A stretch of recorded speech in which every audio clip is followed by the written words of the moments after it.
Hi, my name is Kiri and welcome to my Victober TBR. I love Victorian literature, I love classics, and I'm super excited to participate in Victober this year.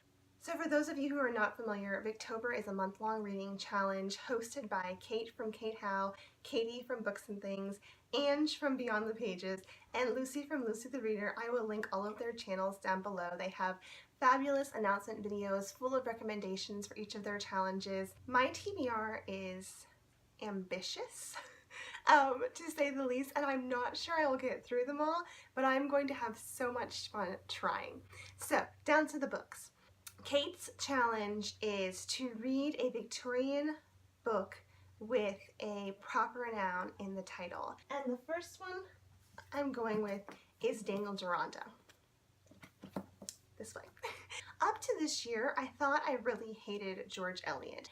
And when I started thinking about why I hate her, I realized I really haven't read any of her novels. I've just been completely unimpressed with the two film adaptations I've seen of her works.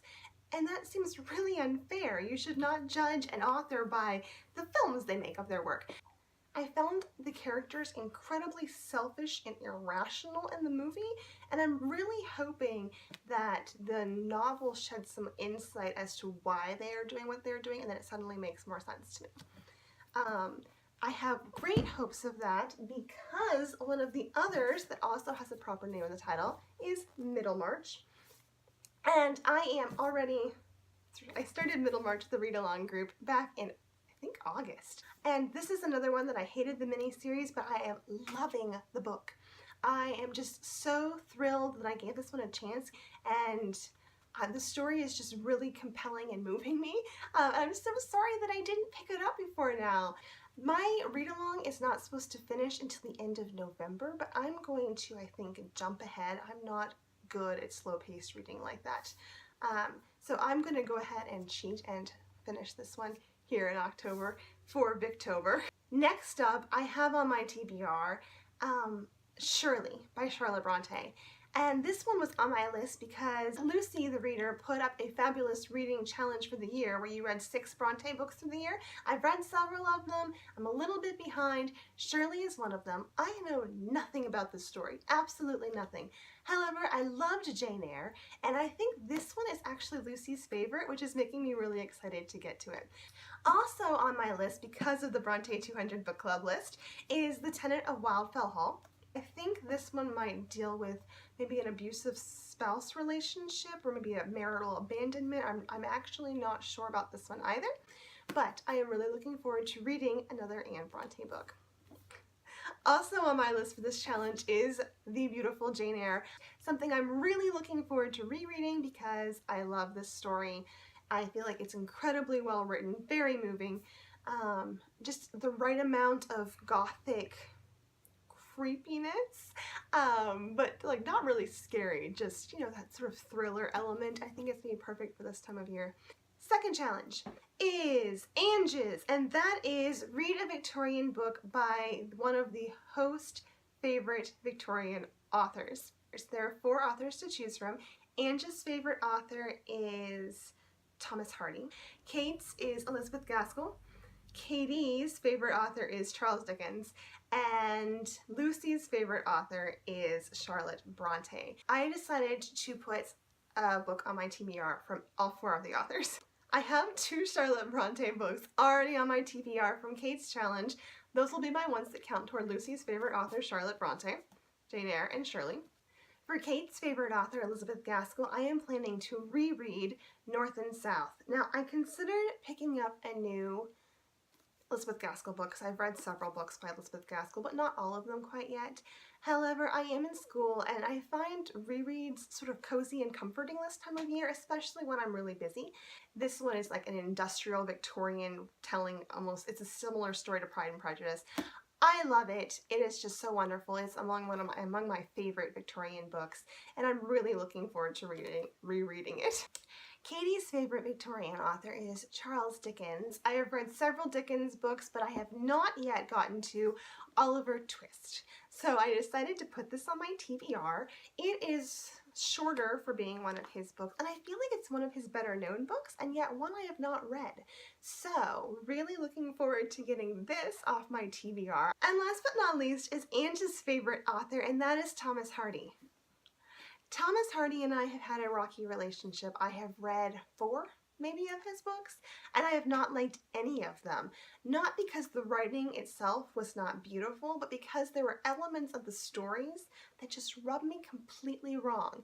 However, I have not read one of his books in 5, 6 years, so it's time to give him another go, see how my tastes have changed, and for that I have picked Far from the Madding Crowd, mostly because of the movie adaptation, the new movie adaptation with Carey Mulligan, which I have not seen, but if I enjoy the novel this time around, I will give myself permission to go ahead and watch that movie, and I'm hoping that I enjoy Hardy more this time. Third challenge is Katie's, and that is to read a Victorian novel from either the first decade of the Victorian period or the last decade of the Victorian period. The Victorian period stretches from Queen Victoria's ascent to the throne in 1837 to her death in 1901. So for the first decade, 1837 to 1847, I have chosen 2 books. Oliver Twist, which is already on my TBR, but was published conveniently in 1838, right at the very beginning of her reign, and Jane Eyre. It squeezes right into that first decade, being published in 1847. And I'd like to do one from the last decade of the Victorian era as well. So for this challenge, I had originally picked The Picture of Dorian Gray. I have a digital copy of that one. I have loved Oscar Wilde's plays. I have never read his novels. So that, however, was published in 1890, which doesn't quite meet the 1901, so it would be 1991 to 1901 deadline. However, since Queen Victoria only lived 22 days into 1901, I feel like that's close enough. I feel like she really didn't reign in 1901. That's the Edwardian era. Dracula is also from that era. It is written in 1897, fits very neatly into the dates, and even though I'm pretty sure I'm comfortable reading Picture of Dorian Gray, when I realized so many people were reading Dracula, I'm like, I want to reread it too. So I have this on my TBR, and I'm really hoping to get to it as well as Dorian Gray this month. Challenge 4 is Lucy's challenge, and that is to read a Victorian novel written by a woman but that was published anonymously or under a pseudonym. And for this, I'm not choosing anything new. All of my Bronte sisters books, Jane Eyre, Shirley, Tenant of Wildfell Hall, are all published under pseudonyms. To this day, George Eliot, female though she was, is still known by her pseudonym, her male pseudonym, so these fit perfectly under Lucy's challenge. Fifth challenge is the group challenge, and that is just to read a Victorian novel and then watch a screen adaptation of it. And every single book that I have mentioned thus far, with the exception perhaps of Shirley, has a miniseries or movie that it has been made out of it. So I have many options. I think I'll definitely make time for the Ruth Wilson and Toby Stephens Jane Eyre. I'd really like to get to the new Far from the Madding Crowd. I've never seen the Tenant of Wildfell Hall movie. Just so many good choices. I love BBC drama.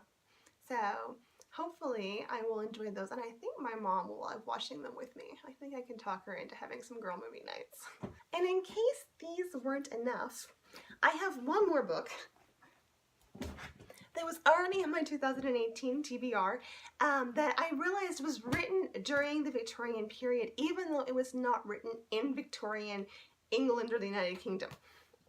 And that would be War and Peace. So War and Peace was written in 1860, or published, I guess, in 1867, and I think it'll be fascinating to be reading the same time period but in a different cultural context. At the same time, I'm reading the England classics. This is my longest book on my TBR by far, but I'm still hoping to squeeze it in. It comes in at just under 1,400 pages, so, but I also have an audiobook that I can switch back and forth for this one. That is my wildly ambitious October TBR. I don't think that I will get through it all. I'm going to try. Wish me luck, and I hope you all have a wonderful October reading month. Bye!